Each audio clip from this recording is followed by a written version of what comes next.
Radhe Radhe, Dandavat Pranam. Welcome to Shri Radha Vinobihari Mandir, Gopinath Bhavan, Shri Vrindavan Dham.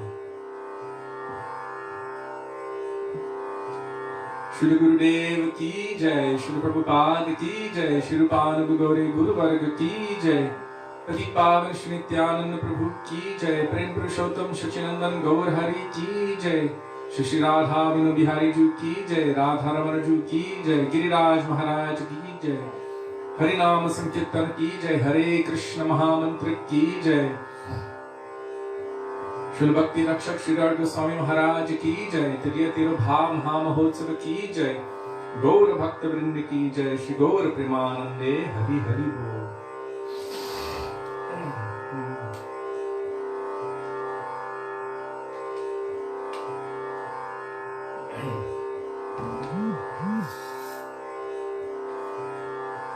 Hare Krishna, Dandavat Pranam.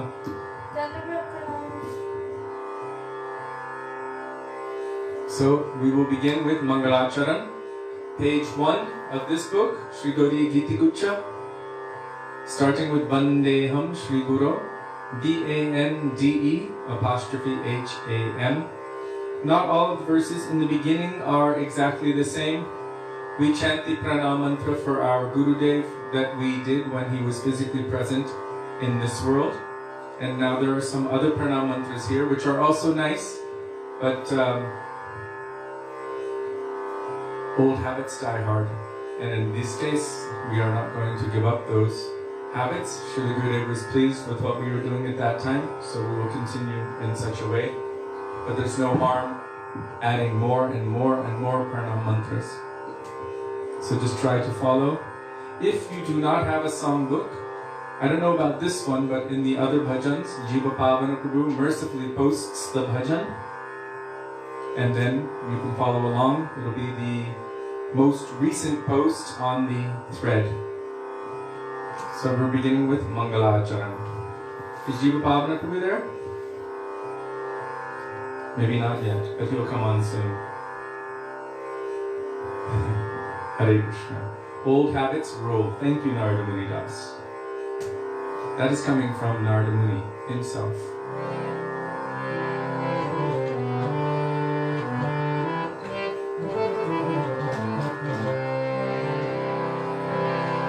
Vandeham Shri Guru Srimata Padakamalam Shri Gurum Vaishnavamscha Shri Rupam Sagrajatam Sahagana Raghunathanvitam Tam Sajivam Sadvetam Savadhutam Parijana Sahitam Krishna Chaitanya Devam Shri Radha Krishna Pada Sahagana Lalita Shri Vishakhanvitaksha Om Jnana Timirandhasya Jnananjana Shalakaya Chakshurmilitam Yeno Tasmai Shri Gurave Namaha Namo Vishnupadaya Radhikaya Priyatmane Shri Srimad Bhaktivedanta Narayan Namine Shri Krishna Leela Kapane Sulaksham Adarya Madhurya Gunaishcha Yuktam Varam Varinyam Purusham Mahantam Narayanam Tvam Shirasham Namami Tridandinam Bhakta Shiromarincha Shri Krishna Pada Vyagutaika Prithvi Chaitanya Leela Saram Narayanam Tvam Satatam Prapadye Namah Vishnupadaya Krishna Preshthaya Bhutale Srimate Bhaktivedanta Swami Nityanamine Namaste Saraswati Deve Gauravani Pracharine Nirvishesha Shunyavadi पाश्चात्य देशतारिणे नमो विष्णुपादाय गौरप्रेष्ठाय भूतले श्री श्रीमद् भक्ति प्रज्ञान केशव इति नामिने अतीव चरित्राय स्वश्रितान् च पालिने जीवदूते सदरताय श्रीनाम प्रेमदायिने नमो विष्णुपादाय कृष्णप्रेष्ठाय भूतले श्रीमते भक्तिसिद्धान्तो सरस्वतीति नामिने श्रीवर्षभारती देवी ललिताय कृपाभये कृष्णसम्बन्धविज्ञानोदयिने प्रभवे नमः माधुर्योज्ज्वलप्रेमाढ्य श्रीरूपानुगभक्तिदा श्रीगौरकरुणाशक्ति विग्रहाय नमोस्तुते नमस्ते गौरवाणी श्रीमूर्तये दिनतारिणे रूपानुगम्यरुद्धापसिद्धान्तद्वन्तहारिणे नमो गौरकिशोराय साक्षान् वैराग्यमूर्तये विप्रलम्भरसम्बोधे पदं भुजयते नमः नमो भक्तिविनोदाय सच्चिदानन्दनामिने गौरशक्तिस्वरूपाय रूपानुगमनायते गौराविर्भावभूमेस्त्वं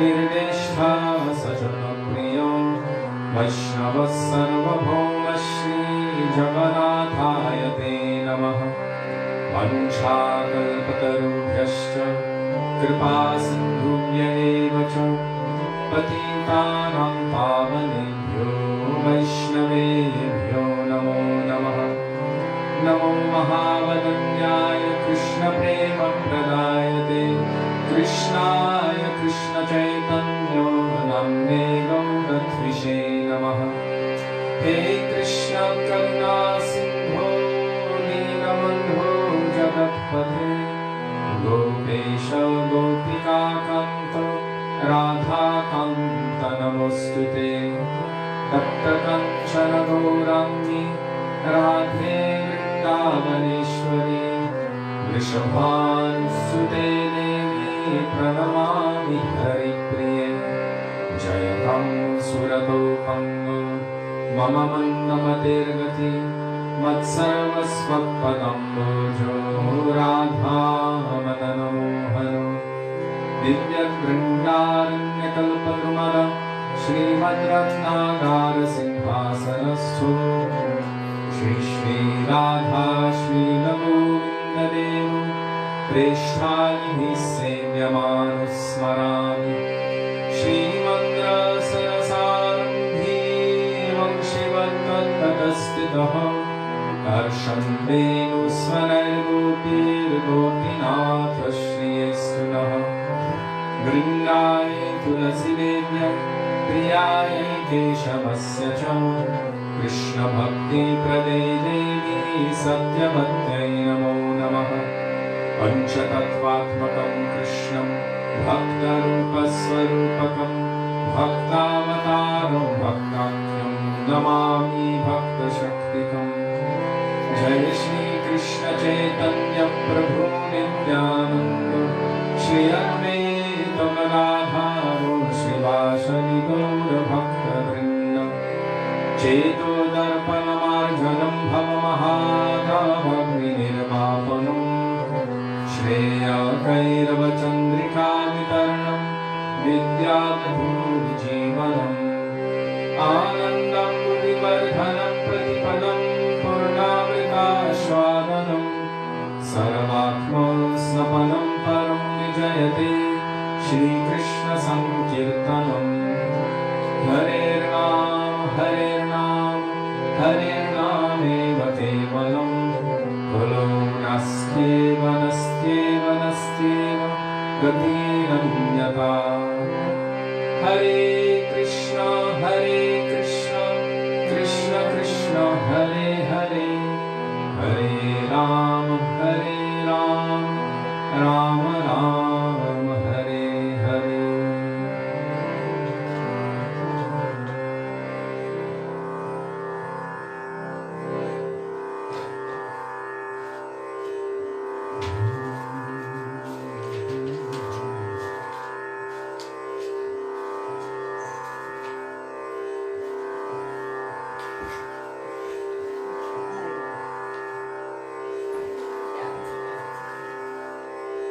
Gurudev Baro Kripa Kori, Gora Vano Majhe, Bodrume Diacho Shan. Page 33. Starting with Gurudeva, Bado, Krea, Kori.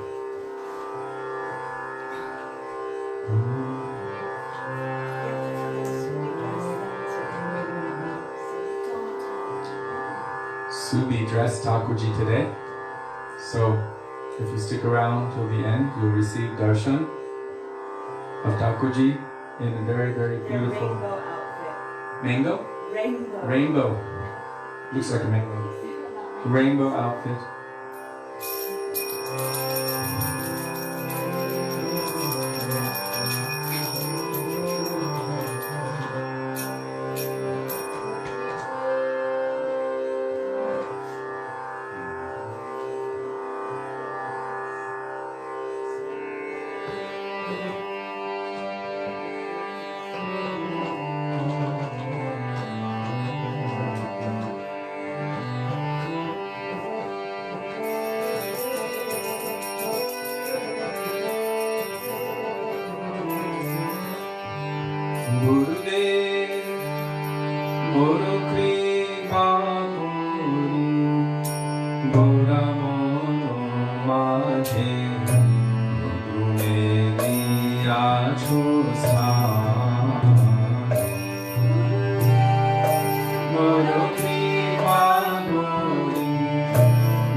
Srila Gurudev ki jai, Srila Prabhupada ki jai, Srila Guru Varga ki jai.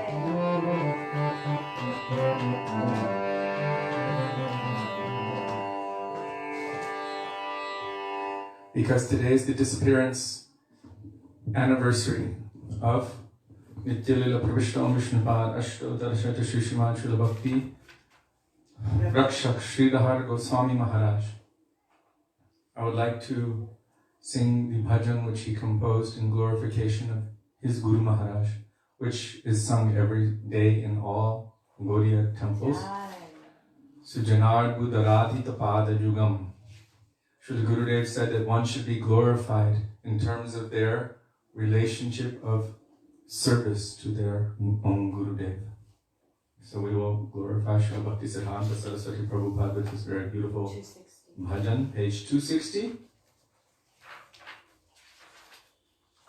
Wasn't it Saraswati Thakur who accepted it and wanted it sung in all his temples?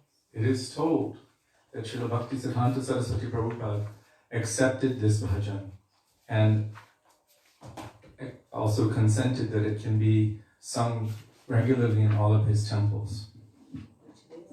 And it is to this day. And we actually knew this bhajan, I think from Achyutananda Swami. When we were very young, we used to hear this on the cassettes which he had made. And we didn't know that it was written by Srila Bhakti Rakshak Sridhar Maharaj. And whenever we said Pranamami Sada Prabhupada Padam, we thought it was for Srila Bhaktivedanta Swami Prabhupada. But I can assure you that Srila Bhaktivedanta Swami Prabhupada thought about his own Gurudev, Srila Bhaktisiddhanta Saraswati Prabhupada. But this one has been with us for our entire lives. So page 260.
Pranamami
this bhajan, it's called Srila Prabhupada Padma Stavaka. Srila Bhakti Rakshak Srila Goswami Maharaj, he knew Sanskrit, English, Bangla, Hindi, Urdu. He was very, very intelligent and knowledgeable, very scholarly, and it was well known that Srila Bhakti Siddhanta Saraswati Thakur Prabhupada collected the cream of the crop of society. So many of his servants, of his devotees, who he brought to the mission of Sri Chaitanya Mahaprabhu, were the best of the society. And among them was the great stalwart Srila Bhakti Rakshak Srila Goswami Maharaj. So with this particular Sri Prabhupada Padma Stavaka, it's quite interesting. You can see the expertise in his poetry. How at the end of each line, the word begins with a particular letter. And then the beginning of the next line, that word begins with the same letter. So Sujanarbudaradhita Pada Yugam, and then Yuga Dharma Durandara Patra Varam, and then for the next line, from Varam to Varadabayadayaka Pujya Padam, and then Pranamami, so Padam to Pa. So the same letter in each one. Sangapatim Patitadika, Gatim Gativanchita. You can see how expert he was in his poetry. And actually he has written so many beautiful prayers. Prayers for Srila Bhaktivinoda Thakur, prayers for Sri Chaitanya Mahaprabhu. What is that? Was it Jadite Haripadas? No, the other one. It's the one Krishnadas Babaji Maharaj used to sing. Yes. So he sang so many beautiful, he composed so many beautiful prayers in the Sanskrit language, and they were widely appreciated and regularly sung throughout all of the Gaudiya Maths. So he was regarded as very, very highly educated and very scholarly, but also a great, great Vaisnava. So before continuing, I know you haven't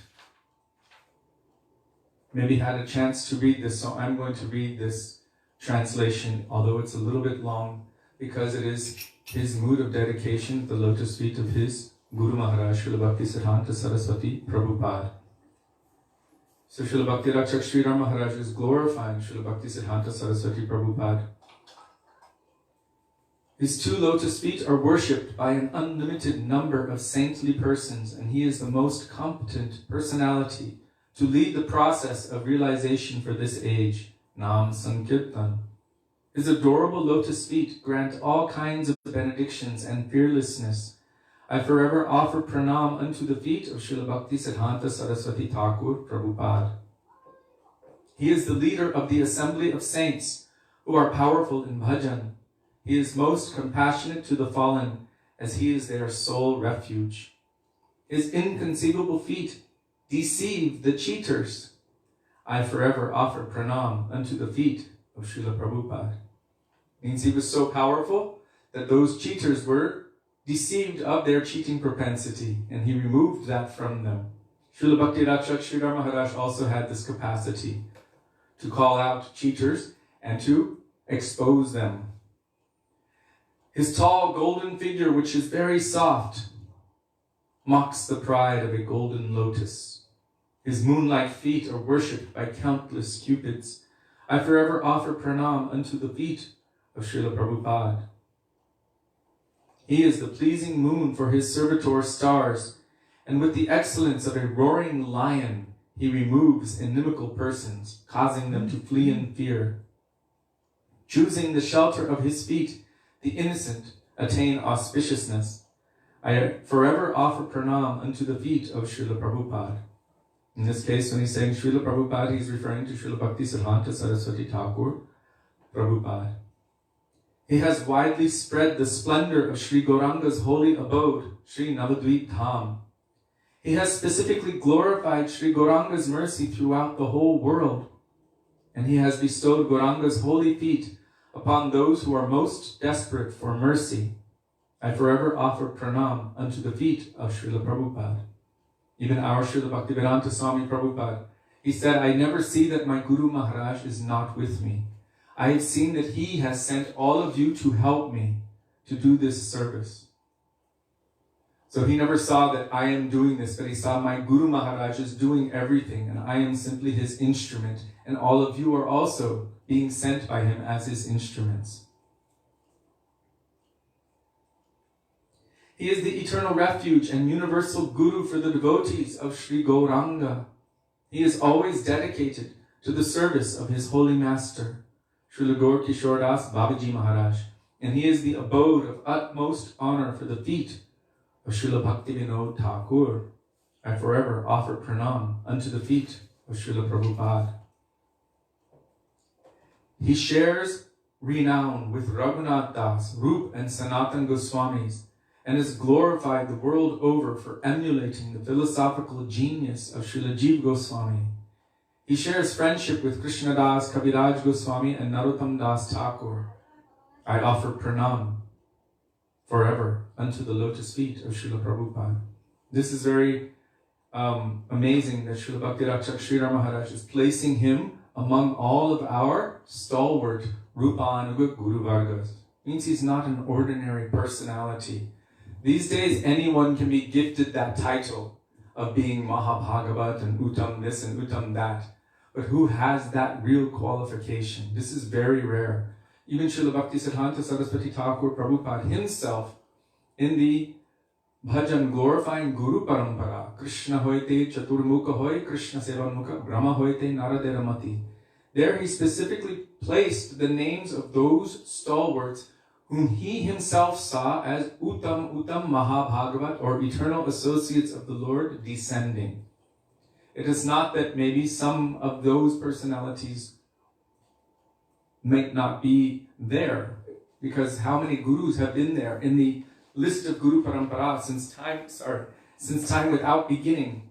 However, those who made the most important contributions and those who are self-effulgent having descended, our Gurudeva explained this, that in Guru Parampara Bhajan, Krishna Hoite Chaturmukha, that Srila Bhakti Siddhanta Saraswati Prabhupada placed those eternal transcendental associates of the Lord. So Srila Bhakti Rakshak Sridhar Maharaj is including Srila Bhakti Siddhanta Saraswati Prabhupada along with all of the 6 Goswamis. He's including him with Srila Krishna Das Kaviraj Goswami and Narottam Das Thakur, all of our most respected, self-effulgent, highly glorified, eternal maidservants of Srimati Radhika and associates of Sri Chaitanya Mahaprabhu. Out of mercy, he reveals himself as the embodiment of Hari Kirtan. He is an eternal associate of Lord Gaura, born to remove the great burden of the earth. Srila Bhaktivedanta Thakur prayed for him to manifest, Srila Bhakti Siddhanta Saraswati Prabhupada. He prayed to Bimala Devi, the consort of Jagannath, that we need some powerful personality to manifest in this world. And from those prayers manifested Bhakti Siddhanta Saraswati Prabhupada. When he was born, he was named Bimala Prasad. And it is foretold, I think in Bhavishya Purana, correct me if I'm wrong, that a very powerful, stalwart Vaisnava will take birth in Puri. As our Srila Bhaktivedanta Swami Prabhupada is also glorifying his Gurudev. When he appeared at Puri, that holy place, my Lord and Master, his divine grace. This was predicted in Shastra, that in this Kali Yuga, at a certain time, within a certain constellation, a very powerful preacher of truth will manifest, whose conceptions will take over the world. And that is Srila Bhakti Siddhanta Saraswati Prabhupada. Born to remove the great burden of the earth. And Srila Bhakti Siddhanta Saraswati Prabhupada is known for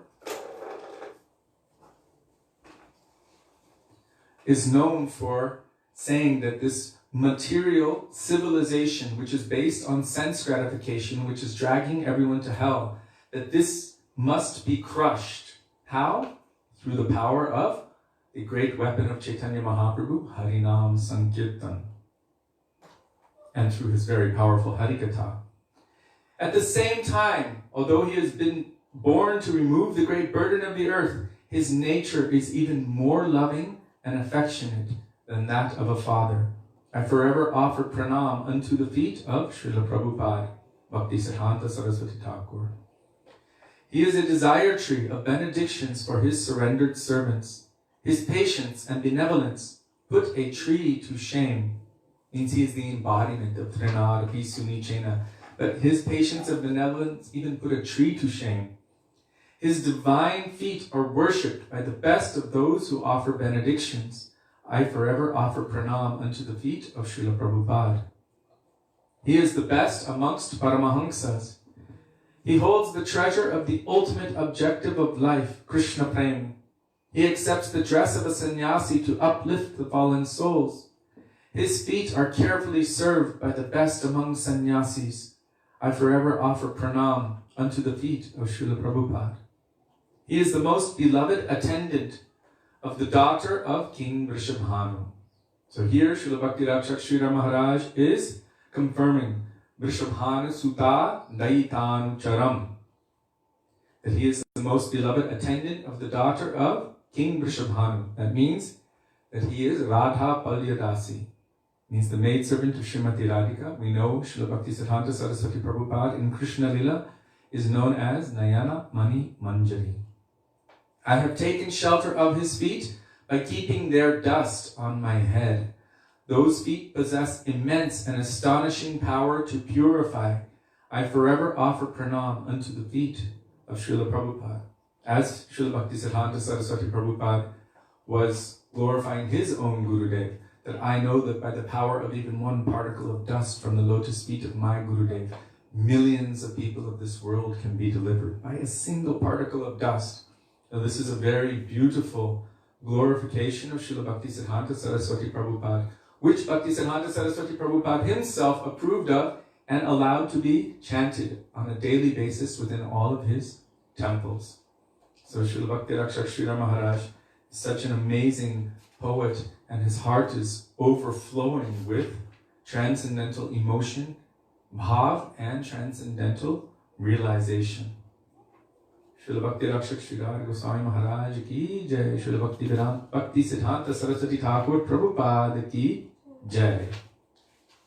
So now we will call out to Vaishnavas for their mercy.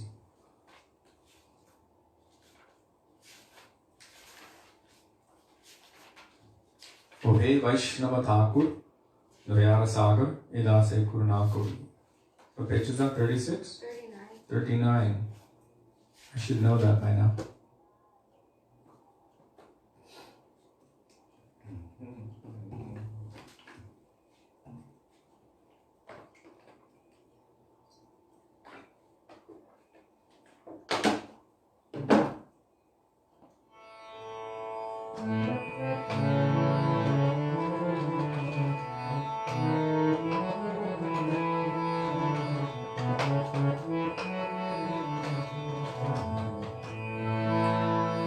O hey Vaishnava Thakur.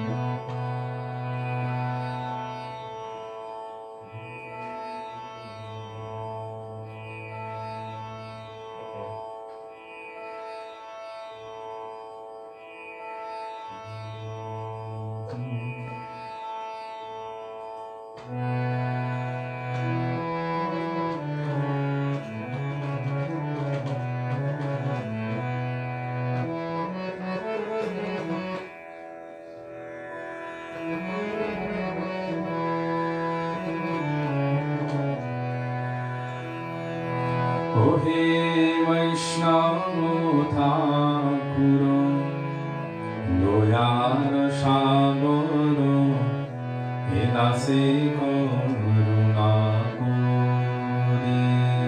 O hey Vaishnava Thakur, Doyar Shagoro, Edase Koruna Diya podo chaya, shodho he amare.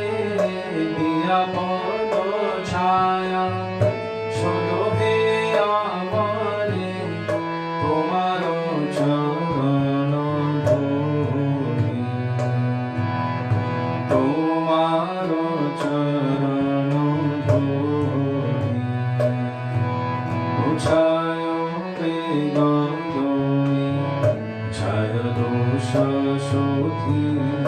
Jaya Guru Devodase Jaya Vedantomi Jaya Dosha Shodhi Jaya Guru Devodase Jaya Sata Sangam Deho Heya Mare Jaya Sata Sangam Deho Heya Mare Goshichi Songkero Ashe Goshichi Songkero Ashe Dekati Aman Nahi Paibo Harinamo Sankirtane Dekati Aman Nahi Paibo Harinamo Sankirtane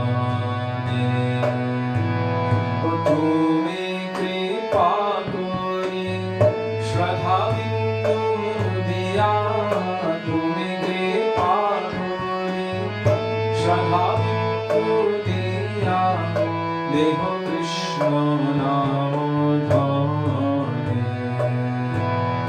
Deho Krishna Namo Dhane O Krishna se tomar Krishna dite paro tomaro shakti ache O Krishna se tomar Krishna dite paro tomaro shakti ache O ami to kanga Krishna Krishna boli ami to kanga Krishna Krishna boli bhai to go pache pache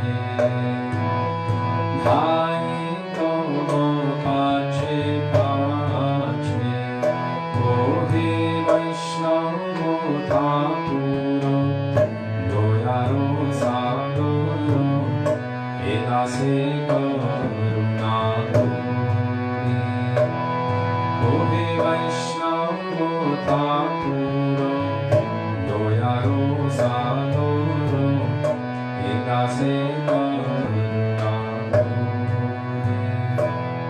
Jaya Vaishnava Thakur Jaya Vaishnava Thakur Vaishnava Thakur Jaya Vaishnava Thakur Jaya Vaishnava Thakur Jaya Vaishnava Thakur Vaishnava Thakur Jaya Vaishnava Thakur Prabhu Kripa Guru More Daya Guru Prabhu Kripa Guru More Daya Guru Prabhu Kripa Guru More Daya Guru Kripa Guru More Daya Guru Jaya Bhakti Rakshak Srila Sridhar Goswami Bhakti Rakshak Srila Sridhar Goswami Bhakti Rakshak Srila Sridhar Goswami Bhakti Rakshak Srila Sridhar Goswami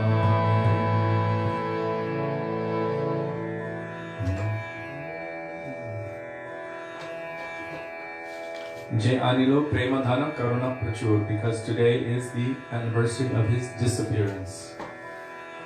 I believe it's 99, but I could be wrong. Correct. Jai Anilo Premadhana, Jeanilo.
So now we will call out for the mercy of Sri Nityananda Prabhu, Akrodha Paramananda Nityananda Raya. And don't worry if it goes over a little bit past 6:30 with the bhajans, because we read the entire translation of Pranamami Sada Prabhupada Padam, which is part of the class.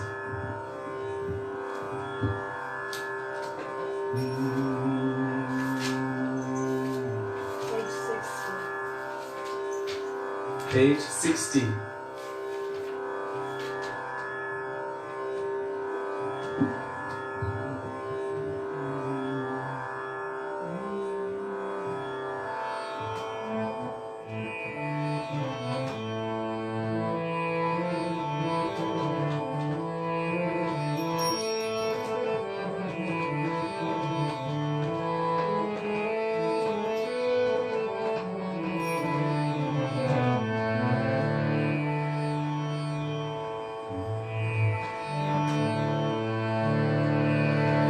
Jai Shri Krishna Chaitanya Prabhu Nityananda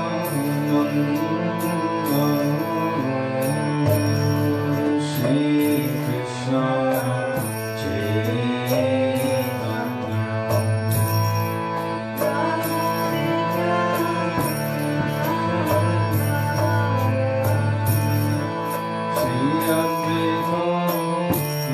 Maharaja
I'll check it out. What page is that? Page 79.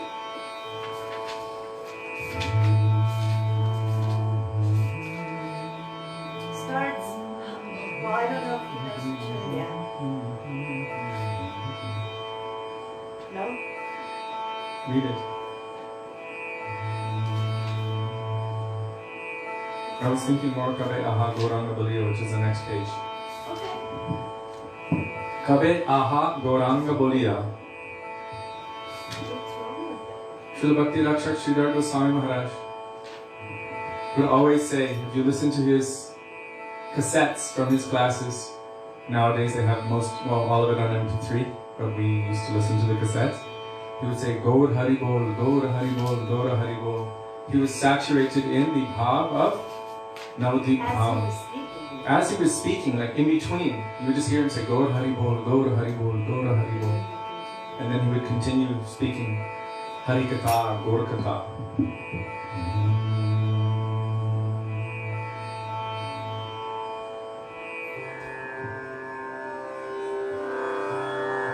So page 80, Kabe Aha Gauranga Boliya.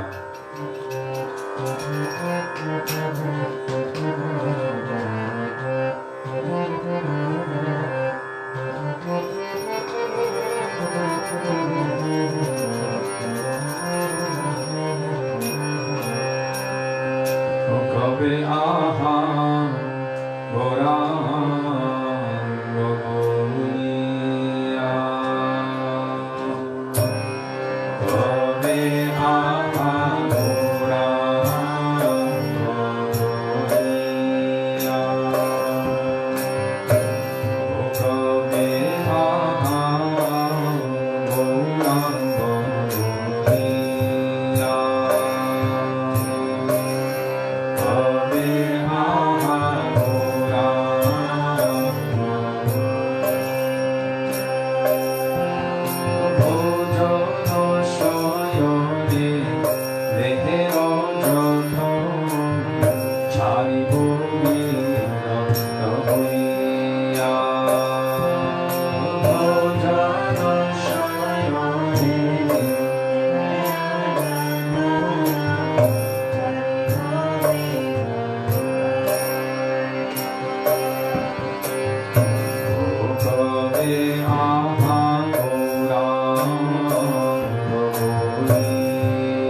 I'm just going to the Sanskrit bhajanas. Right now, I'm looking for one for Krishna, and then we will sing Kalayati Nayana. Shri Krishna Brihad? Mm-hmm. Hare Krishna Nanda Kumara? I want to do Goswami's Jaya Jaya Ballava Rajakumar. Page 345. I guess it's not follow Sudevi night. It's not follow Sudevi night.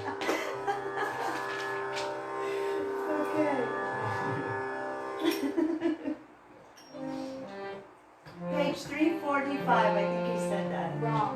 Starts Jaya Jaya Ballava Raja Kumar. Jaya Jaya Ballava B-A-L-L-A-V-A.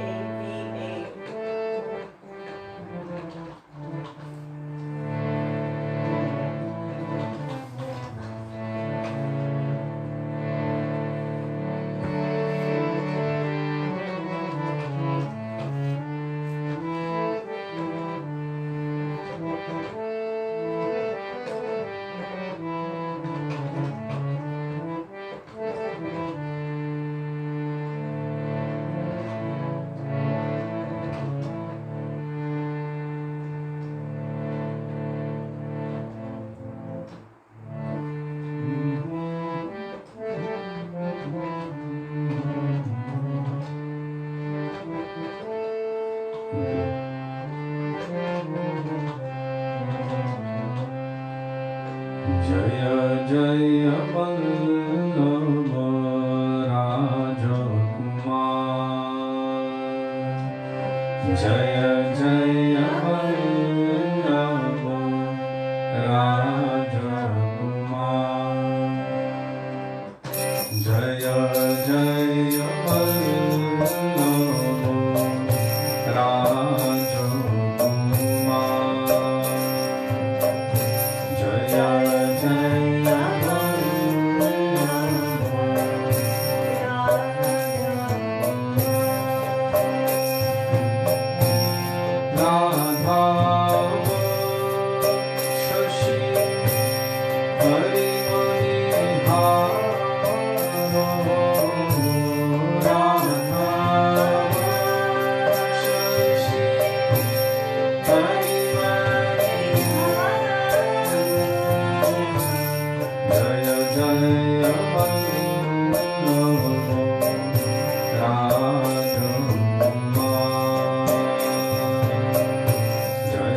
Kalayati Nayanam, page 342, K-A-L-A-Y-A-T-I. Kalayati Nayanam. K-A-L-A-Y.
I know it's a little late, but as I told you before, because we read the translation of Pranamami Sada Prabhupada Padam, and we sang a couple extra bhajans in honor of Srila Bhakti Rakshak Srila Maharaj, we're including that as part of the class. So now we will call out to Sri Harinam Prabhu.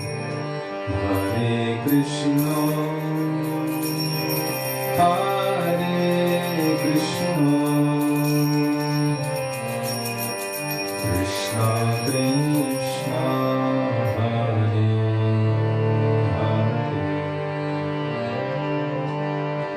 Hare Ram,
Hare Krishna,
Rakshak Srila Maharaj ki jai.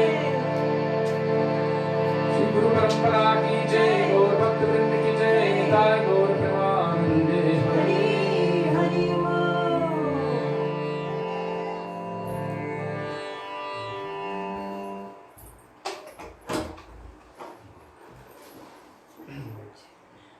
Hare Krishna.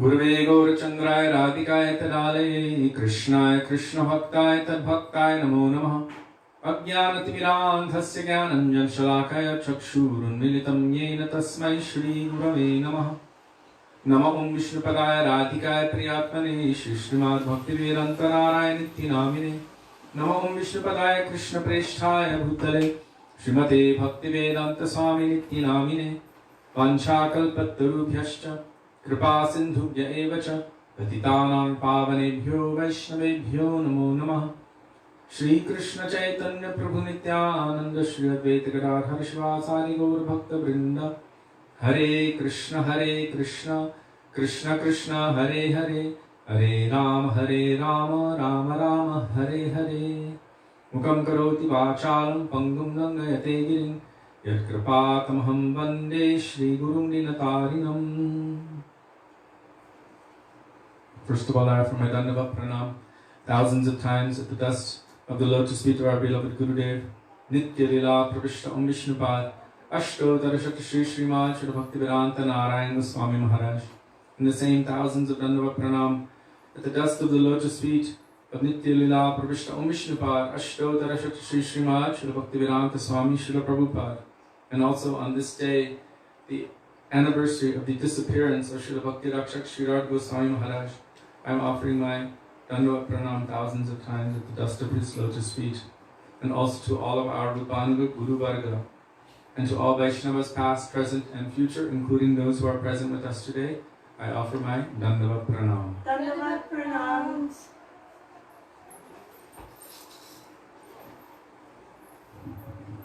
So, as I have told you previously, today we are honoring the anniversary of the disappearance of Srila Bhakti Rakshak Srila Goswami Maharaj, a brilliant, stalwart disciple of Srila Bhakti Siddhanta Saraswati Thakur Prabhupada. Srila Bhakti Rakshak Srila Goswami Maharaj Ki Jai. He was no ordinary personality. He was born in 1895. And from a very young age, he was very, very intelligent, well studied. He came to the lotus feet of his Gurudev after being part of the Gandhi movement.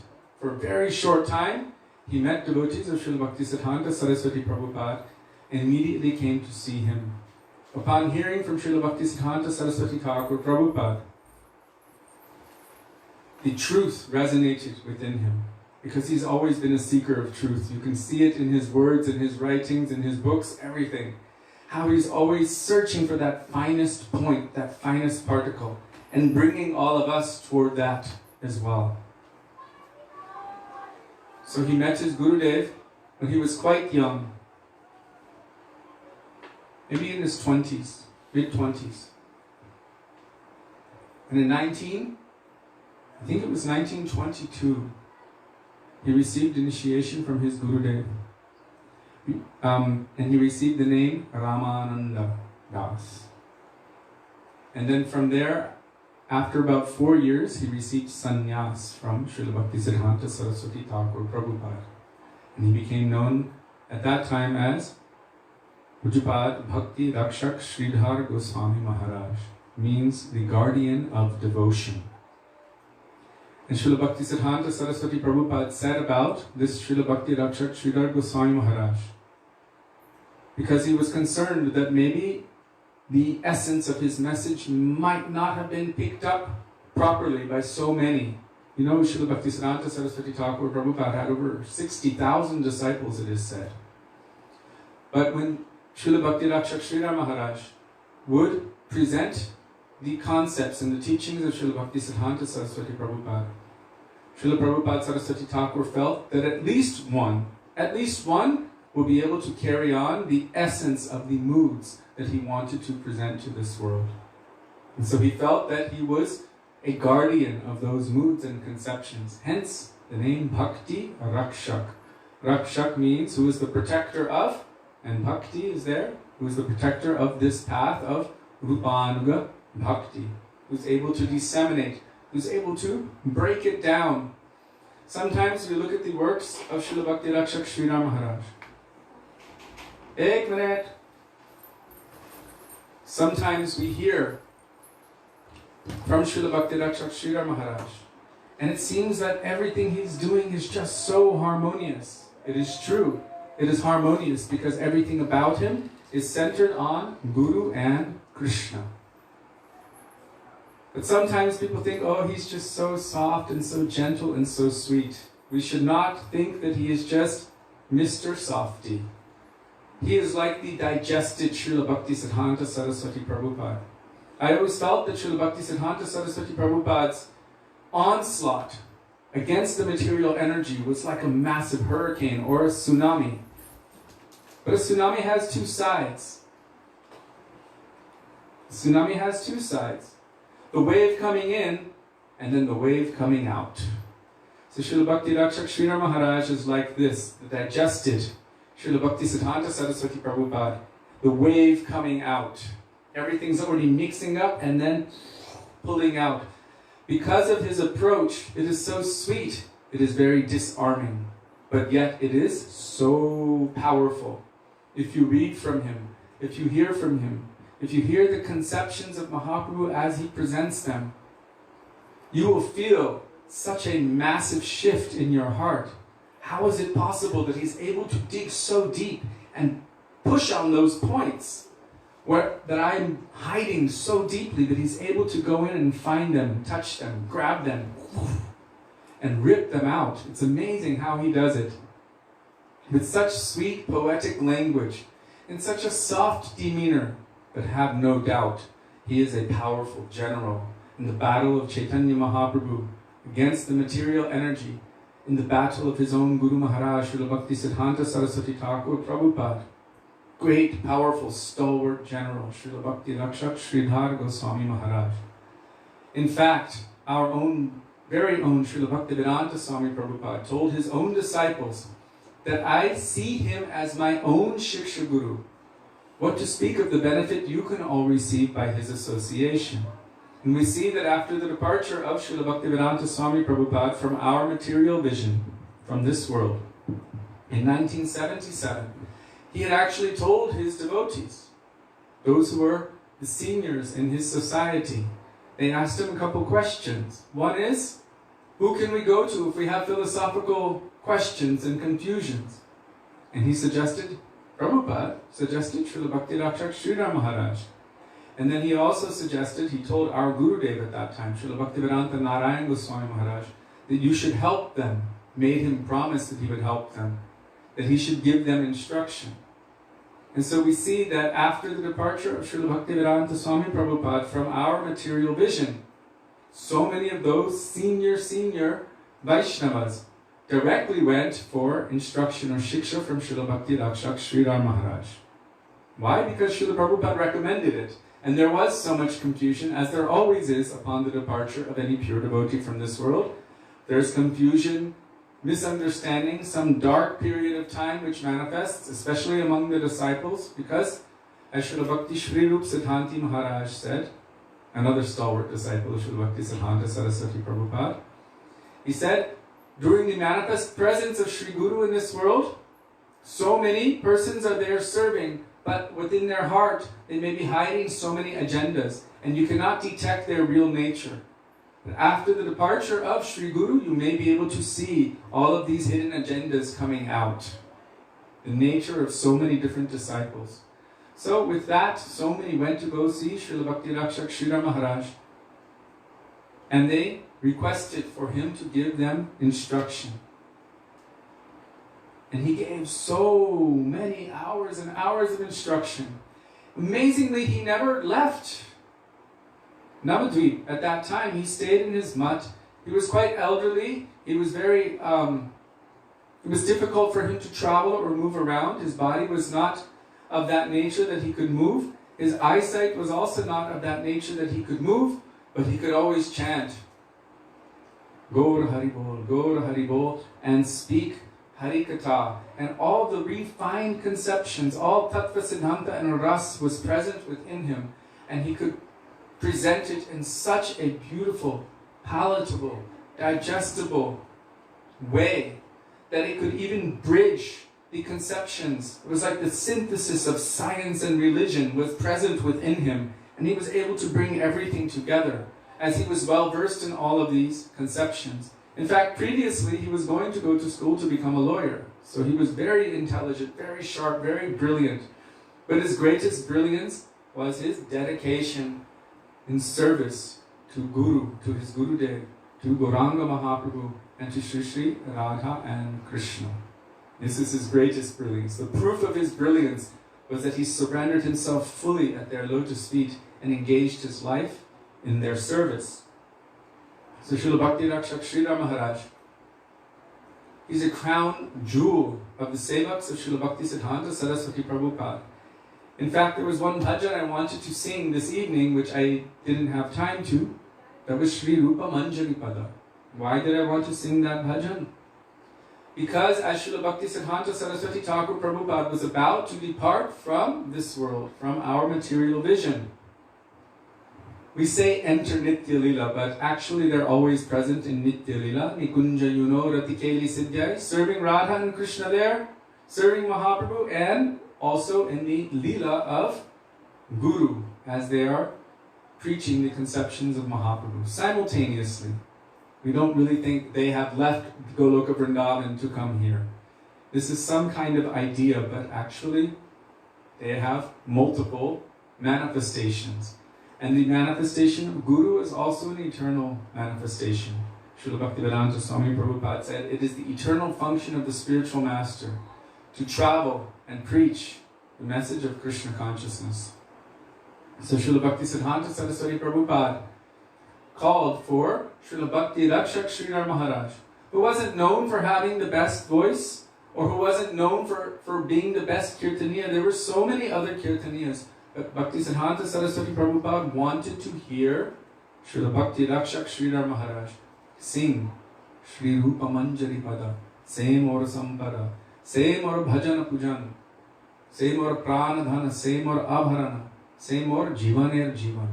He wanted Srila Sridhar Maharaj to sing this for him. Just as our Gurudev, Srila Bhaktivedanta Narayan Goswami Maharaj, was there present, and he actually had Sheshai Prabhu, I believe, sing Sri Rupa Manjari Pada for Srila Prabhupada, but he was also there singing it for him. You can hear in the cassette tape, he's telling in Prabhupada's ear, in Bangla, now we will sing Sri Rupa Manjari Pada. And then Prabhupada says, huh? And Gurudev says, he said, tell it to my ear. Or he told Sheshai Prabhu to sing to Prabhupada's ear. And he said, Sri Rupa Manjari Amare Sarvasva. This is the conception of Srila Bhakti Siddhanta Saraswati Prabhupada, that he is our everything. So this mood, Srila Bhakti Siddhanta Saraswati Prabhupada wanted to hear from Srila Bhakti Rakshak Sridhar Goswami Maharaj. Means how deep was the mood in their hearts. It's not that any other person was not qualified, but he liked that particular bhav of this disciple of his, Srila Bhakti Rakshak Sridhar Maharaj. We have not seen, I was telling you before, that Srila Sridhar Maharaj didn't travel to the west. He didn't go everywhere. He stayed in his temple. His body did not facilitate him to travel. And yet so many persons came to see him, to hear from him. And then from there, so many books were made. And those books were gradually disseminated throughout the world. And his name is like a household name among devotees around the world. Some people developed a mood which was antagonistic toward him, but yet they know of him. And those persons also suffered so much from their mood of aparad toward him. And I've mentioned previously, different situations. What is the result of aparad? One feels their inclination on the path of bhakti disappears. And immediately material desires flood the heart. No taste for bhakti, no taste for Guru Seva, no taste for Harinam, so much taste for Kanaka Kamani Pratishta. This is the natural manifestation of Vaishnava aparad. So even one who may have been so stalwart at some point in time, so excited and so enthusiastic on the path of bhakti, then, and we see that practically, that so many persons who made aparad to Srila Bhakti Rakshak Sridhar Maharaj, even big powerful generals within a very powerful society of devotees of Krishna, were falling left and right as a result of this kind of Vaishnava aparad. So, why is it? Because of jealousy, matsarya, so many things. Srila Bhakti Rakshak Sridhar Maharaj was instructing so many devotees how to behave with each other after the departure of Sri Guru. And there's such a beautiful book which has been compiled based on those lectures. It is entitled Sri Guru and His Grace. And it really takes one from A to Z, or Z, if you're from other countries that are not America, from the beginning to the end, from the beginning of the jiva's journey, that to err, to make mistakes, is human nature, Brahm, Paramada, Karanapatava, and Vipralipsa. That because I have the tendency to come under illusion, and because my senses are imperfect, I make mistakes and I also cheat others. This is the nature of all Baddha Jivas, or conditioned souls of this world. Because of this, I don't have the power on my own to know what is what, or to do what is right. Therefore, I require help from outside of myself. I cannot liberate myself by my own power. Therefore, this opens up the necessity for the spiritual master. So the first real step in spiritual life is Ado Guru Parashray, to surrender to the lotus feet of the spiritual master. So the book is entitled Sri Guru and His Grace. And it takes one right from that point of how to surrender to the spiritual master, how to even call Sri Guru into one's life, right to the pinnacle of Radha Dasyam, which is our goal. Srila Bhakti Rakshak Sridhar Maharaj said when where was this person from? The Divan of some province, some very, very prominent personality who was like a king. He had come with his family members and they were doing Dandavat Parikrama of Govardhan and Radhakund. And that time Srila Bhakti Siddhanta Saraswati Prabhupada was there with so many of his disciples, and Srila Bhakti Rakshak Sridhar Maharaj was there with him. And so many disciples of Bhakti Siddhanta Saraswati Prabhupada were noticing, wow, look at how they are doing this Dandavat Parikrama.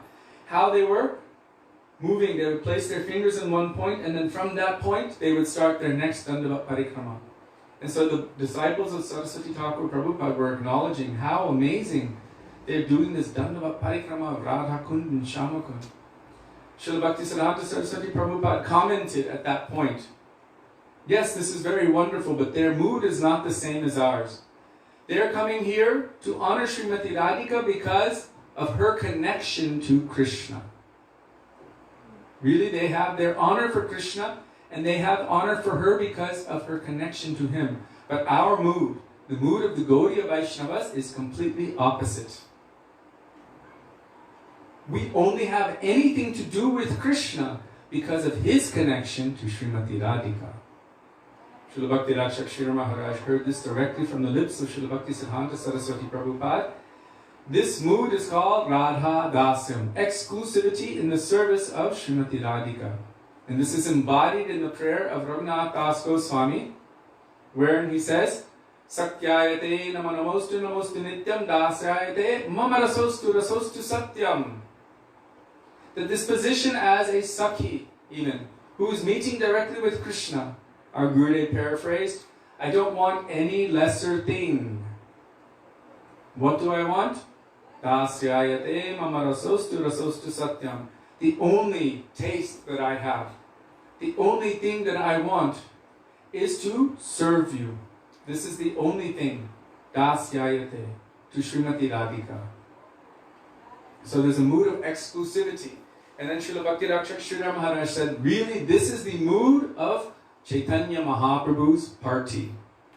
This is something which is a little bit difficult to understand, but those who had deep, intimate association with Srila Bhakti Siddhanta Saraswati Prabhupada, who also had deep, intimate association with his Gurudev, Srila Gaura Das Babaji Maharaj, and his other Gurudev, Srila Bhaktivinoda Thakur, who are intimate associates of Sri Chaitanya Mahaprabhu and the 6 Goswamis. They have all ascertained and understood that the goal of Rupanuga Bhajan, the goal of Rupanuga Bhakti, Raga Marga Bhakti Loke Korite Pracharam, which Chaitanya Mahaprabhu came to give, but he gave through Srila Rupa Goswami, is Radha Dasyam. This is the goal. This is the aspiration. This is everything. Someone just posted today, Jai Radha Madhava Kunja Vihari, that our Srila Bhaktivedanta Swami Prabhupada said, the mission of the Krishna consciousness movement, or so our Krishna consciousness movement, is how to become one of the Gopi Jan. Which kind of Gopi Jan? Our Gurudev said that our Srila Prabhupada at Radha Damodar Mandir, when he would visit him, would chant and weep as he was singing Shri Rupa Manjari Pada Seyamora Sampada Seyamora Bhajana Pujan. How he would weep when he would sing this bhajan. We have no recording of that, but our Gurudev recorded it in his heart and revealed it to us. In the same way that so many of us met and heard from a Gurudev where there was no recorder around. But just because there was no tape recorder, it does not mean that that did not happen. If it's taken in the heart, it's even better than a tape recorder. If it's taken inside here. So Srila Bhakti Rakshak Sridhar Maharaj established these conceptions very deeply, but he also brought us from the beginning, the very foundational basics, certain things that really impacted me about his teachings. He was talking about coming to the point of the absolute negative if we want to be able to reach or connect with the absolute positive. And you can think about it in terms of magnetic attraction. If we are trying to be the Purush or the controller, if we are trying to be the positive and not the servant but the master, if you take a magnet and another magnet and they both have the same poles, you try to push them together, the little one will be shot, ejected very far away, naturally. I believe it was Madhavi Diroy who posted today from Srila Bhakti Rakshak Sridhar Maharaj. By the way, I just want to share something very quickly. Everywhere you see Srila Bhakti Rakshak Sridhar Dev Goswami Maharaj, Srila Gurudev Bhaktivedanta Narayan Goswami Maharaj said that this is actually doing an injustice to him. Because when you add this term Dev, this is referring to his Brahminical status. From before coming to Vaishnavism and before taking sannyas. He came from a very high class Bhattacharya family. But he is much more than that. Gopi Bhattu Padakamalaya Dasa Dasa Anudasa. And so this directly refers to the subject that I was speaking about, coming to this point of absolute negative. Why are we adding this Dev into his sannyas name? His sannyas name given by his Gurudev, Srila Bhakti Siddhanta Saraswati Thakur Prabhupada, is Bhakti Rakshak Sridhar Maharaj. So we add Goswami Maharaj as a honorific title, but this Dev is actually referring to the Brahminical aspect, but he's way beyond that. So Srila Gurudev said we shouldn't add these kind of things, trying to say, oh, he came from a Brahmin family.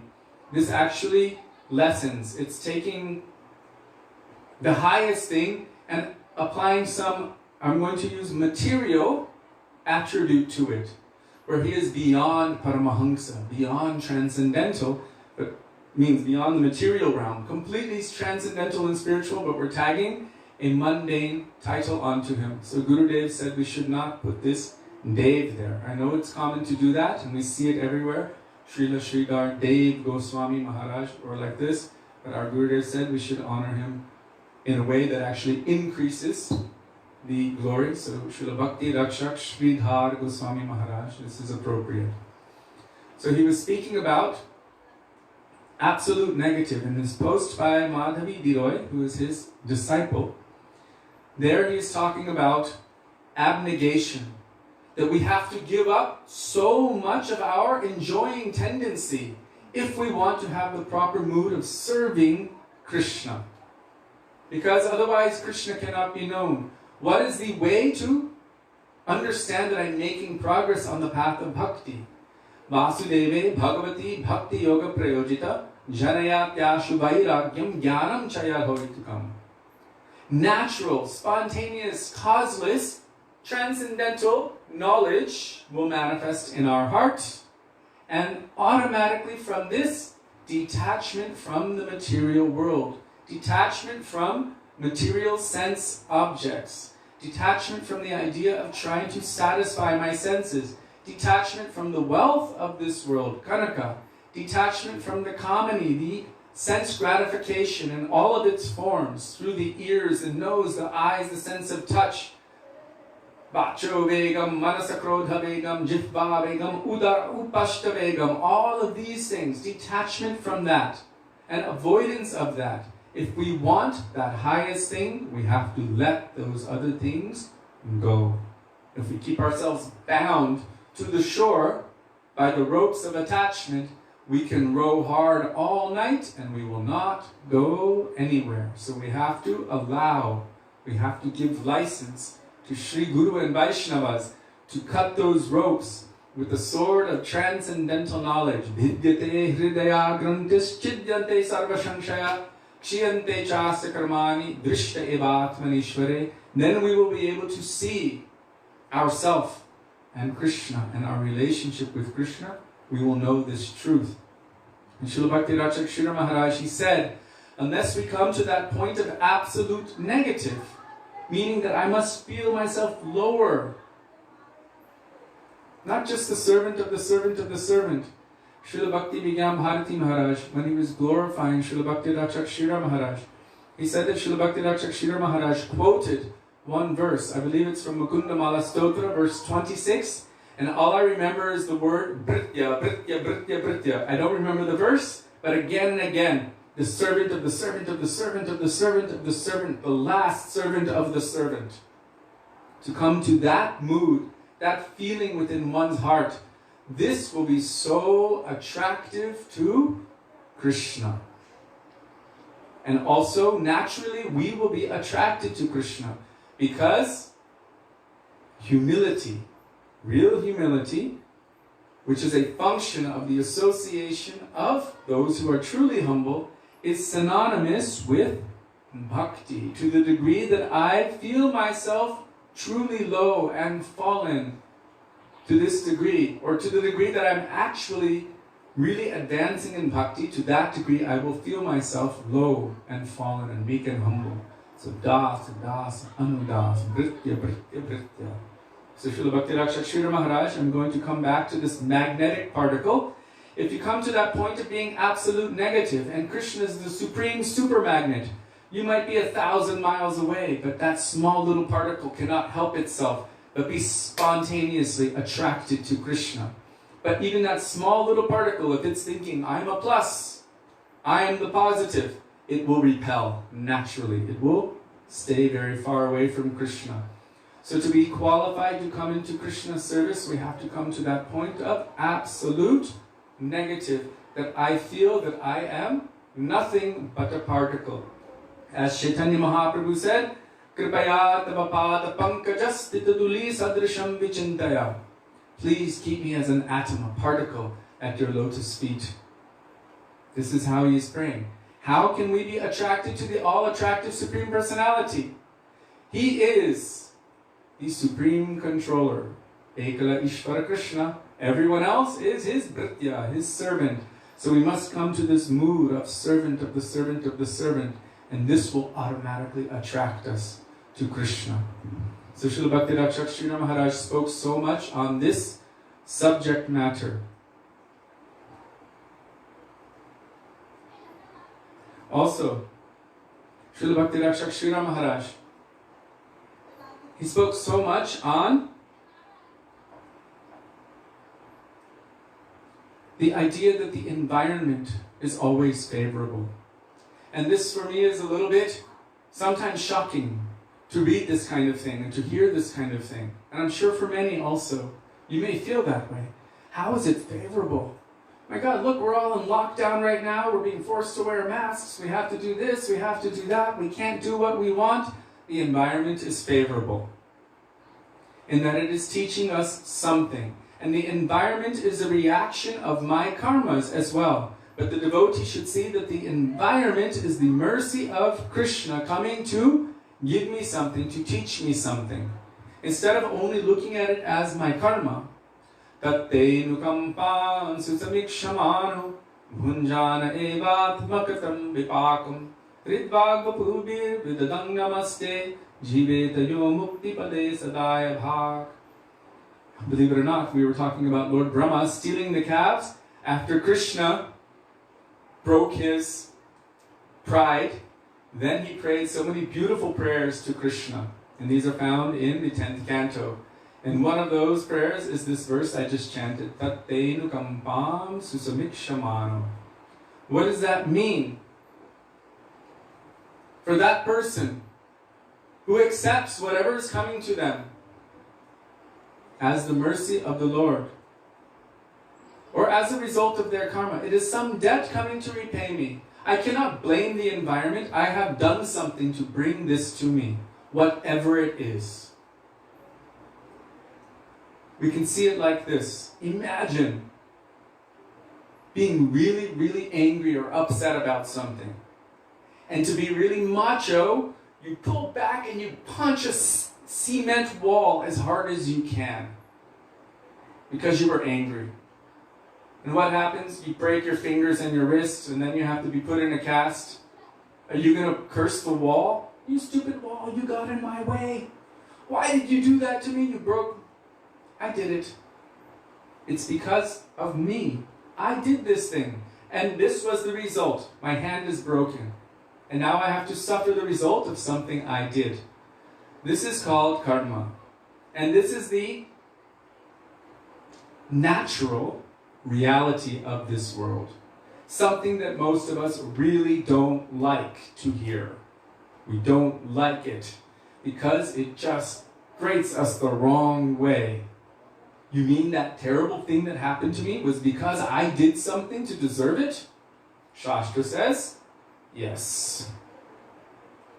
It doesn't mean I should go to someone who just got hit by a car and say, you know what, it's your fault, so good luck, deal with it. That's not what it means. But we should see that for ourselves.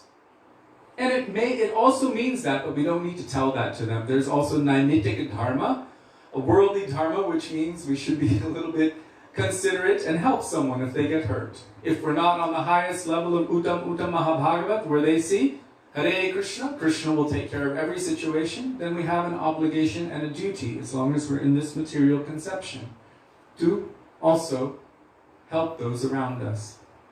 So, but for ourselves we should see. We should definitely not use Shastra to justify our own nonsense. Then you know whoever is doing that is really a nonsense. Okay, I'm doing these nonsense things, let me use Shastra to justify my nonsense. No. Mahaprabhu will turn his back on you in a second. Mahaprabhu doesn't accept kapata, kutinati, duplicity, and all this kind of nonsense. And if he doesn't accept it, our Guru Varga and our Guru Parampara will not accept it.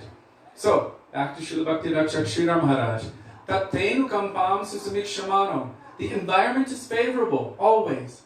That what is coming to me is due to me, because I have done something to bring that to me. Now we have some idea in the material world called the secret. Have you heard of the secret? Whatever desire you put out into the universe, that desire is fulfilled. Except they fail to acknowledge the second half of that. To the degree that I enjoy in this world and take, to that degree I will have to suffer and lose. That is the full secret. So they have half the secret, not the other half. So material world is a balancing act. What I have done now will come back to me. If I am taking something for some reason, I can live luxuriously now, then I will suffer later. I can be privileged now in another life I will be without privilege. This is the balancing act of karma. what is it? Janmaishwarya Shrutashri. If I do good activities, Shubha Karma, good activities in this world, then I can have a high birth, good education, a lot of wealth and bodily beauty. And if I do bad activities, then I get the opposite result in any difficult, unprivileged birth, or not attractive, not bodily, not beautiful, no education, and no wealth. This is the result of doing ashubha, or inauspicious activities, or sinful activities. So, what we have in our life, what is coming to us, if we accept that this is the result of my karma, but more than that this is the mercy of the Lord, that Krishna is letting me know that this place is not the place of your enjoyment. This place is the place for you to be able to tolerate any difficulty which comes to you. But, Hridvagvapurvir vidadam namaste, by mind, by heart, by words, by body. Hrid means heart, bhag, I think that means words. Vapurvir, also by body, means with every part of myself. Vidadam namaste, offering prayers to Krishna. Not just offering prayers. What does really offering prayers mean? It means offering my very self to Krishna. Being focused. Okay, whatever comes to me, let it come. But Hare Krishna, Hare Krishna. It's all practice. It's all a practice. For what? For that highest stage. That no matter what, Ashrishya va paradatam kinashtimang madarshanan man mahatam karotva yata tata va viridhatu lampato mat prananatastu sa eva naparaha. That Krishna, you can do whatever you like to me. You can break my heart, you can kick me away, you can send me to hell, you can embrace me, you can embrace another in front of me, whatever you like. This will not change the nature of my love for you. There is no condition for it. It is unconditional. You are always my prananath. This is the definition of prem. Prema suryang sasanya bhak. The definition of prem is that even though there may be every reason for it to break, not only will it not break, but it will continue to increase more and more and more. One Vaishnava here in Vrindavan, we were going through some difficult times a few years ago, and we approached this Vaishnava asking for some clarification and help. And he said, if everything was always just rosy and comfortable and easy, how would you feel the mercy of Krishna in your life? But when you see the problems coming, then you can call out and take shelter of Krishna. And this allows you to see Krishna's mercy in your life. For example, Maharaja Ambarish, when Durvasa ripped out his dreadlock and threw it on the ground and created this fire demon, Kacha, you should go and kill Maharaja Ambarish. Maharaja Ambarish wasn't the least bit disturbed. He thought, oh, okay, my death has come. Okay, I will accept it. When Gurudev would tell devotees who were about to leave their body, oh, you should let it go. Like stool. Leave it. Like an old piece of clothing. Let it go. Let it go. And Gurudev would be laughing. Let it go, let it go. Maharaja Ambarish was thinking, okay, whatever is coming to me, this is due to me. I accept it. This is the mercy of Krishna.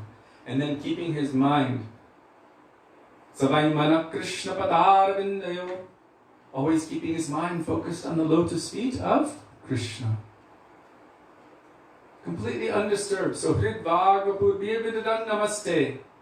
We should see that the environment is always favorable. Sometimes it teaches us a lesson, like Bhaktivedanta Thakur said, no road is bad. In that some roads teach you that that is not the road to go on. So okay, I tried that road, it's not good, I won't go on that road again, let me take a different one. We're in a maze in this material world. This is not good, this is not good. Unfavorable, unfavorable, I should accept what is favorable. Anukulyasya sankalpa, accepting what is favorable in my life. Pratikulyasya varjanam, and avoiding those things which are unfavorable for the development of bhakti in my life. So Srila Bhakti Rakshak Srila Maharaj, He would always speak about this, that the environment is always favorable, but we should keep our focus on our goal. And just like I quoted Srila Bhaktivedanta Bharati Maharaj, talking about real harmony and real peace, Srila Bhakti Rakshak Sridhar Maharaj said that if you have the center as Krishna consciousness, then automatically everything else will be harmonized. And this is confirmed in Srimad Bhagavatam. Yata taror mula nishechanena tripyanti tatskhandavajopashaka pranopaharach chaitandriyanam tataiva sarvahanam achyutejya. Just by watering the root of the tree, automatically the entire tree is nourished and satisfied. By giving food into the stomach, through the mouth, automatically the entire body is nourished. In the same way, if we serve the lotus feet of Krishna, automatically everything is harmonized. So Srila Bhakti Rakshak Sridhar Maharaj would really focus on this, about transcendental harmony. How can it be had? When we all focus our attention on serving Krishna, then there's only harmony everywhere. But without that, then there's only conflict everywhere.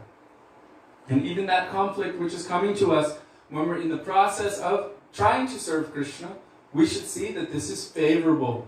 This is some kind of stumbling block. Look how many unfavorable things Srimati Radhika has and the gopis. How can they meet Krishna? Srimati Radhika has to go through obstacle courses. She has to be trained how to walk without making her ankle bells jingle. How to walk in the moonlight and look like a streak of moonlight on the water. How to escape from all who are trying to stop them. All kinds of unfavorable situations. If we're sitting there chanting Hare Krishna, and somebody is banging something with a hammer, are we going to be disturbed?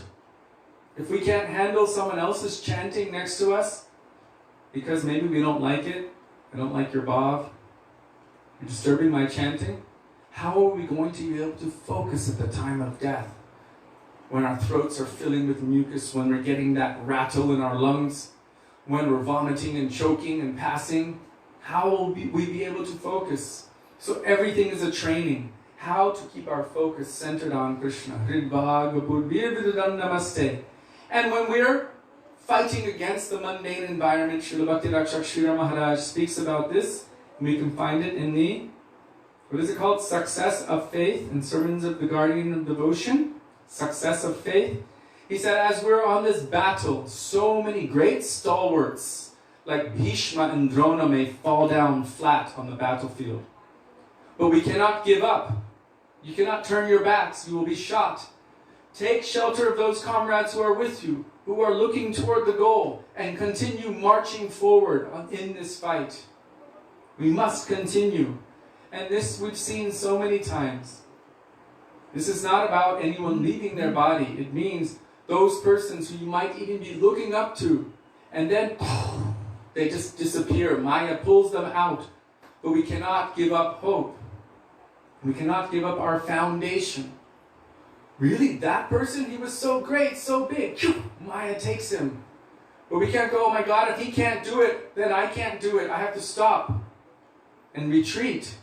No, he said we must take shelter of those who are sajati ashai snigdha sangha, like-minded, affectionate with the same goal that we are aspiring for, and march forward, the success of faith.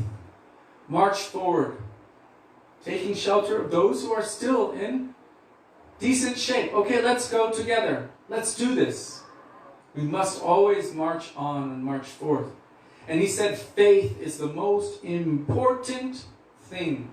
Shraddha. This faith. The most important, the most powerful thing. That one little thing we have can make the difference between heaven or hell. And so he would encourage devotees, be careful not to break the faith of others. He actually gave so many instructions like this. That faith, that shraddha that someone has, that needs to be nourished at all costs. That needs to be nourished. How to move forward to Krishna. Okay, not at all costs. If that faith is going to be shattered because that person that they're putting faith in is doing all sorts of nonsensical activities that will actually destroy that Shraddha, then it might be necessary to very gently adjust or coax. But even then, Srila Bhakti Rakshak Srila Maharaj would say the environment is favorable.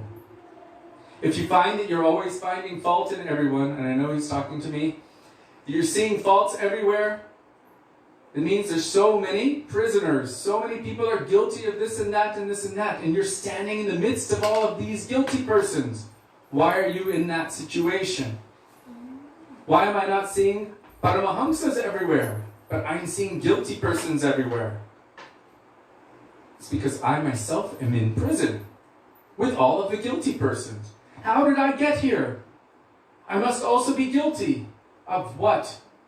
There is no sin that we have not committed millions of times over through our sojourn through material existence. Not one that we have not committed millions of times over. And now I'm in this situation as well.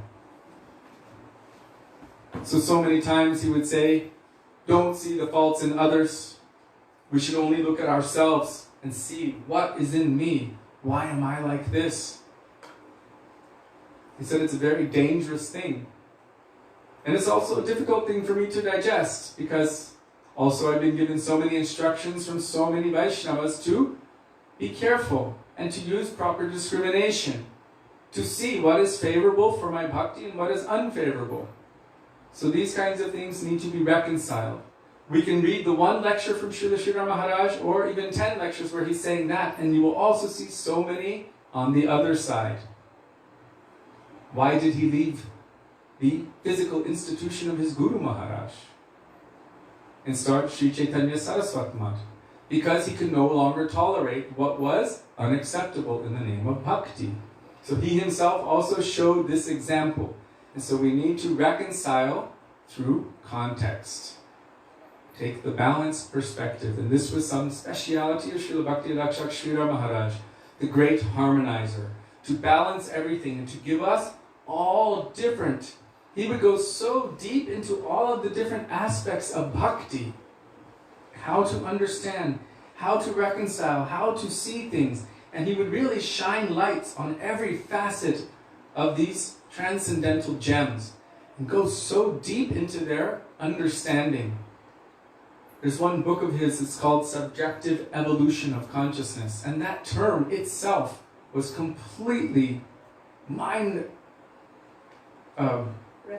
revolutionary for me. Thank you. Subjective evolution of consciousness. Previously, I used to look at all humans and think, why is that human not doing what a human should be doing? And this is kind of our nature. We think, oh, they should all be the same. But it's not that way. Bhaktivedanta Thakur speaks about it in the first chapter of Jaiva-dharma. Fully closed consciousness, slightly blossomed or budding, slightly blossomed, more blossomed, fully blossomed, all within a physical human form. And you look at certain humans and they keep doing the same crazy thing. Some have this nature, for example. Why do they keep stabbing again and again and again when I try to give so much affection? But for some reason they just keep stabbing me in the back. This same person again and again and again. Why is it? It's because they haven't moved past that nature yet. If we look at a lion in the jungle attacking a deer,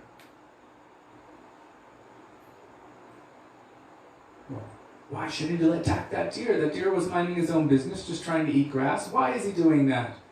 It's because it's his nature. He can't help himself. And so if we understand that every living entity is moving on its own path of subjective evolution of consciousness, then we will be able to tolerate. Why is this person who just got out of prison do the same thing that he went into prison for 10 times previously? Why is he doing it? Because he has not come past it. He cannot help himself. That is his nature for now. And by the mercy of Sri Chaitanya Mahaprabhu, by the mercy of Harinam Prabhu, by the mercy of pure Vaishnavas, gradually these tendencies can be purified.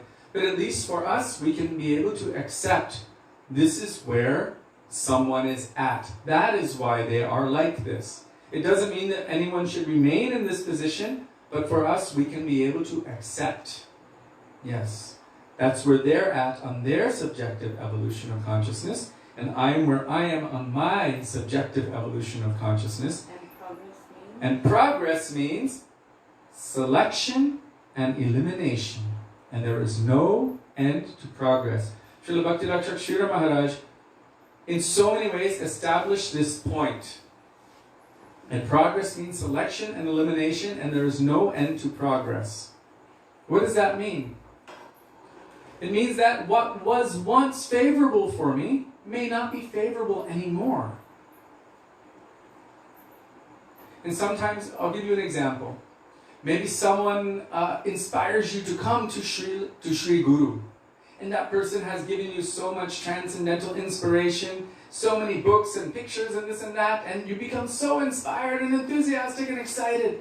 And yes, this is my best friend ever, and boom, and then you come to Sri Guru, and as you're associating with Sri Guru, you become more and more inspired in bhakti, and you're associating with that friend, who subsequently falls back down into unfavorable association, into performing so many maybe sinful activities.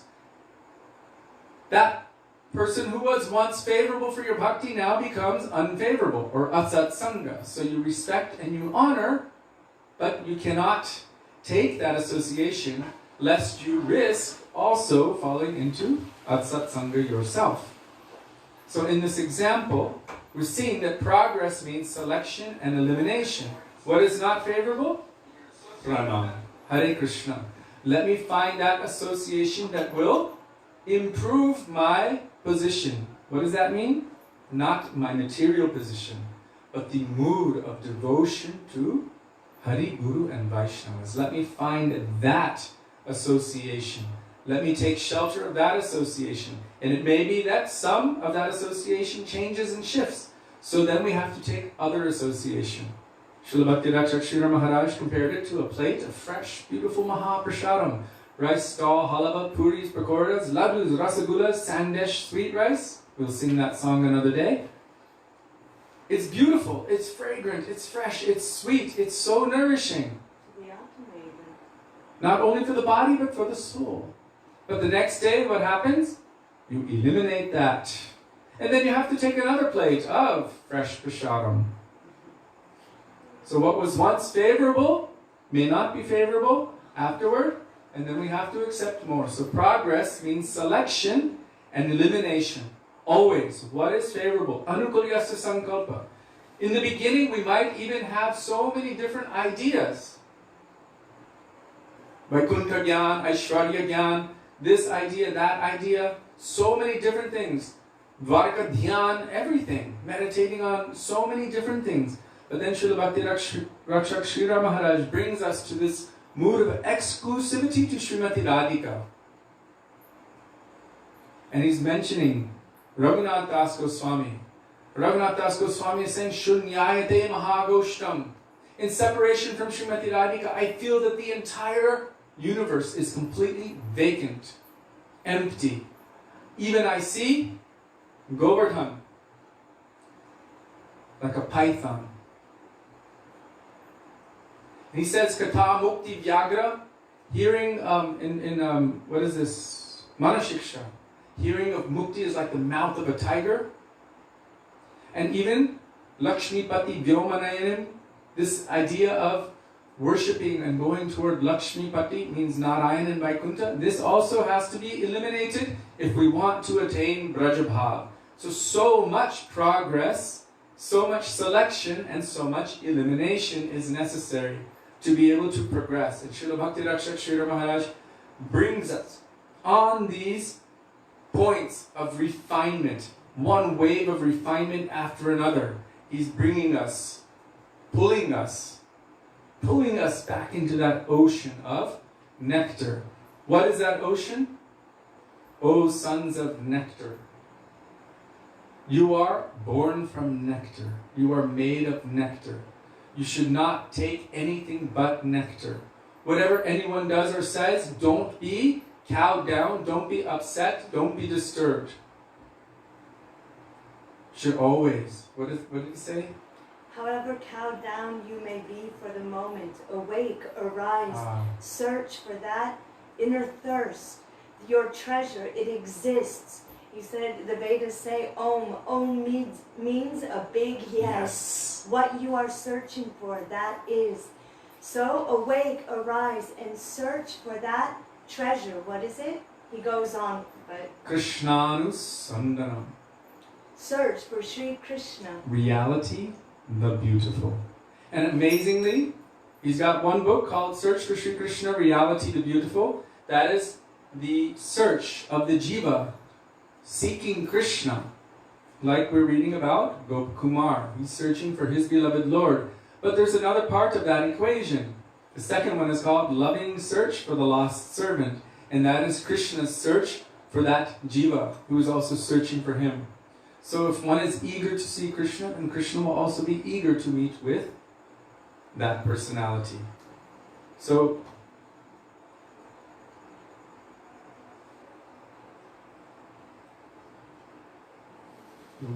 so many questions came today. And we forgot Chotisi Kishori. Maybe you... No, Chotisi Kishori wasn't for today. We said it would... I know, but because today is a disappearance festival, so I wanted to sing more bhajans that were along that line.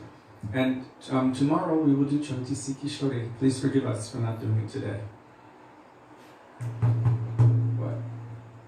When I said that, I didn't realize that today was Srila Bhakti Srila Maharaj's Tirobhav Din.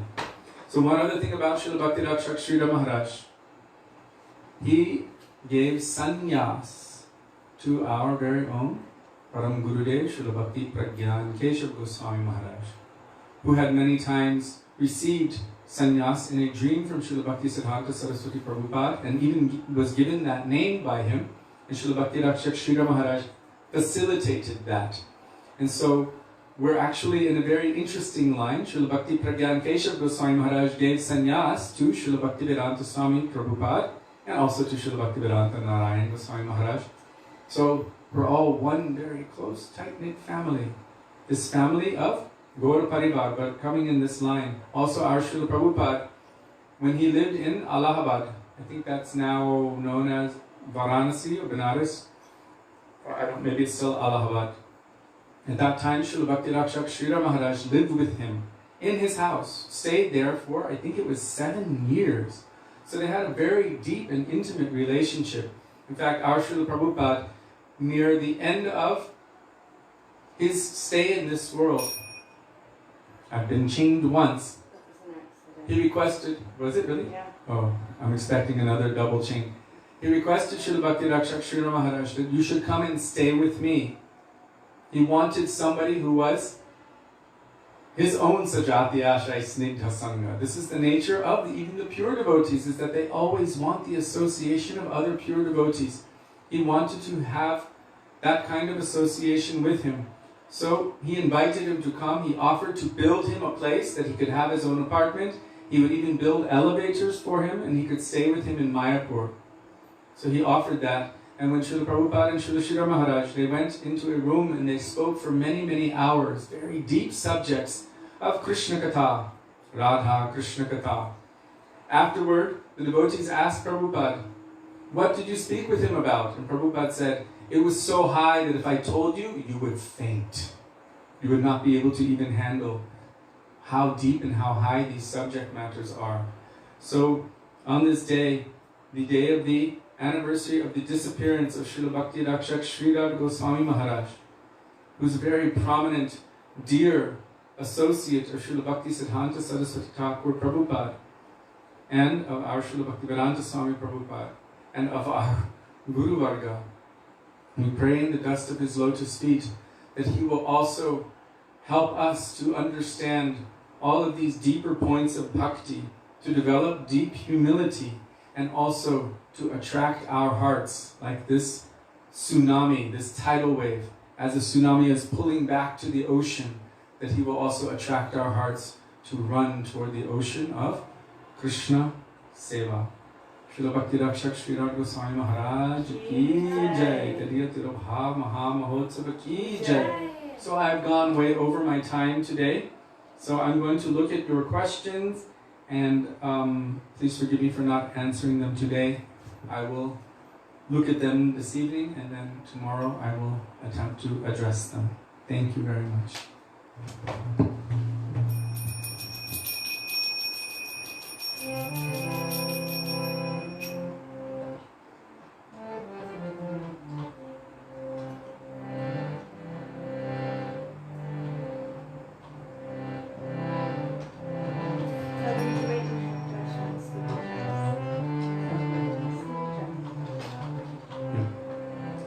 So wait for the darshan of Thakurji, which is coming soon. Hare Krishna, Krishna Krishna, Hare Hare, Hare Rama, Hare Rama, Rama Rama, Hare Hare, Hare Krishna,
Srila Goswami Maharaja ki jai, Didi Mahamahotsav ki jai, Shri Nityananda ki jai, Giriraj Maharaj ki jai, Hari Ram Sankirtan ki jai, Hare Krishna Mahamantra ki jai,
Vrindavan Bihari Lal ki jai. Jai Jai Shri Radhe, Jai Jai Shri Radhe, Jai Jai Shri Radhe. Shyam Gaur Premanande Hari Hari. So thank you all very much for being with us today, giving us the opportunity to remember the beautiful glories and some of the instructions of Srila Bhakti Rakshak Sridhar Goswami Maharaj and the teachings of our Guru Varga, and for engaging us in our Guru Seva, for which we are very indebted. We look forward to being with all of you tomorrow. Dandava Pranam. Hare Krishna. Radhe Radhe. Radhe Radhe.